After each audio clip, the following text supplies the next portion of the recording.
C'est le moment parfait pour prendre une pause. Voici, allez, on se fait une pause avec Olivier Cacheur. Aujourd'hui, on va aborder un sujet qui peut faire peur à certains, mais qui est ultra important, le feedback.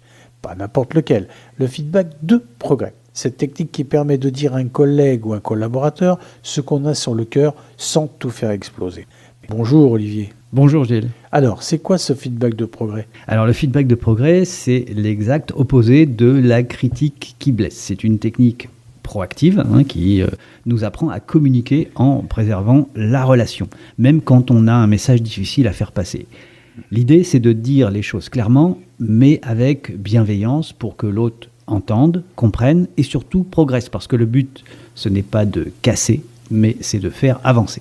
Mais ça vient d'où exactement ? Le feedback est inspiré de la CNV, la communication non violente. C'est une approche développée par Marshall Rosenberg, un psychologue américain.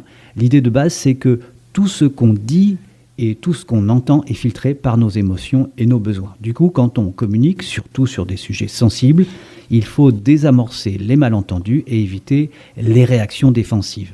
Par exemple, si tu dis à un collègue « t'es toujours en retard, c'est inadmissible », il y a des chances qu'il se braque. Mais si tu lui dis « quand tu arrives en retard, je me sens un peu tendu, contrarié parce que j'ai besoin de pouvoir compter sur toi pour démarrer la réunion à l'heure », là tu lui donnes une chance de réagir plus positivement. Alors donc, c'est une question de forme plus que de fond, parce que le message, il est le même, non ? Exactement. Le fond, c'est essentiel, mais la forme, c'est ce qui fait accepter le message ou pas.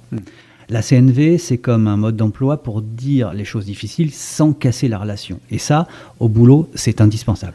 Pourquoi c'est si important de bien communiquer ? Parce que Gilles, dans le travail, les non-dits, ça pourrit les relations. Tu sais, ces petites frustrations qu'on garde pour soi, ces remarques qu'on n'ose pas faire et qui finissent par exploser un jour. Résultat, conflits, mal-être, baisse de motivation et même des risques psychosociaux. Le feedback de progrès, c'est l'outil qui permet d'éviter ça. Parce que quand on dit les choses avec respect et clarté, l'autre peut entendre, réfléchir et changer. Et toi, tu préserves la relation et ta santé mentale. Donc c'est un peu comme un programme de nettoyage relationnel. On dit les choses avant que ça devienne toxique. C'est exactement ça. Et en plus, ça permet à l'autre de progresser parce que si on ne dit rien, on a clairement moins de chances de susciter l'amélioration. Alors pour que ça marche, il y a une méthode simple en 4 étapes. Simple et super efficace. Je te la détaille avec un exemple concret. Avec plaisir. Alors on commence toujours quand on fait un feedback par les faits. On décrit objectivement ce qu'on a observé sans jugement. Exemple, lors de la réunion d'hier, j'ai noté que tu es intervenu 3 fois pendant que Paul était en train de s'exprimer. Il m'a dit que cela l'avait gêné parce qu'il a perdu à chaque fois le fil de son raisonnement. En 2, on va exprimer un ressenti. On exprime ce qu'on a un peu sur le cœur, mais sans accuser. Exemple, quand ça arrive, je perçois les difficultés de Paul et je me sens assez mal à l'aise avec ça. Voilà. En 3, on va exprimer le besoin. On explique vraiment ce dont on a besoin pour que ça se passe mieux. Exemple, j'ai besoin que chacun puisse s'exprimer sans être coupé pour que les réunions soient plus efficaces et notamment pour que Paul puisse prendre de l'assurance dans ses présentations. Et on finit, en 4e, par la demande.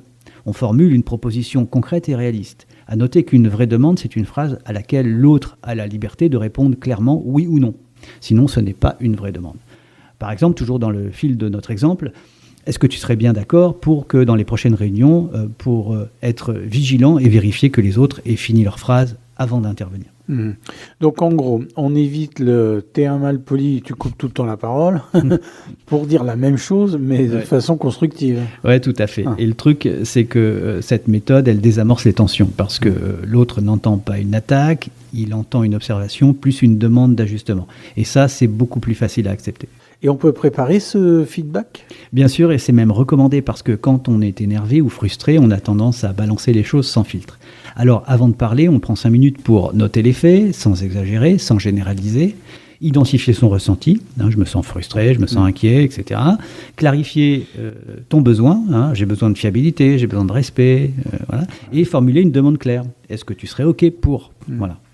Et si tu as peur d'oublier, écris-le. Un feedback, ça peut se faire à l'oral, donc en face à face, c'est souvent l'idéal, mais aussi on peut le faire à l'écrit, dans un mail bien formulé. Par exemple, l'important, c'est que ce soit clair, précis et orienté sur les solutions. Donc, on peut faire un bon feedback même dans un mail. Oui, absolument. Mais attention, Gilles, à l'écrit, fais gaffe au ton, Oui. car il est très facile d'interpréter le non-verbal à l'écrit. Donc, si tu écris, sois encore plus précis et bienveillant qu'à l'oral. Et si un sujet est sensible, privilégie le face-à-face. Mais sinon, oui, un mail bien construit avec les 4 étapes, ça peut très très bien marcher. Tu as tout à fait raison, Olivier. Et d'ailleurs, quand on envoie un mail, la personne qui reçoit le mail, suivant son état psychologique du moment, peut le prendre très mal. Absolument. Et donc, pourquoi c'est un outil indispensable au boulot ? Parce que le feedback, c'est l'huile qui fait tourner les rouages d'une équipe. Sans ça, les tensions s'accumulent, les malentendus s'installent et la qualité de vie au travail, elle part en cacahuète. Alors que quand on utilise le feedback de progrès, on fluidifie les relations, plus de non-dits, plus de rancœur, on évite les conflits parce qu'on règle les problèmes avant qu'ils n'explosent et on améliore la performance parce que tout le monde sait où il en est et comment progresser. C'est un outil de prévention contre les risques psychosociaux aussi et un levier de motivation pour les équipes. Tout le monde devrait savoir ça, managers, collègues et même les stagiaires. Donc, en résumé, le feedback de progrès, c'est un peu comme un mode d'emploi pour bien vivre ensemble au boulot. Exactement. C'est l'outil qui permet de dire les choses difficiles sans casser l'ambiance. Et ça n'a pas de prix. Un feedback, ce n'est pas une critique, c'est un cadeau. Un cadeau qui permet à l'autre de grandir et à toi de préserver la relation. Alors, la prochaine fois que tu as quelque chose à dire à un collègue, respire un coup, structure ton message avec les 4 étapes et lance-toi, tu verras, ça change tout. Bon, si je te dis, t'es génial, ça te va ? Merci Gilles.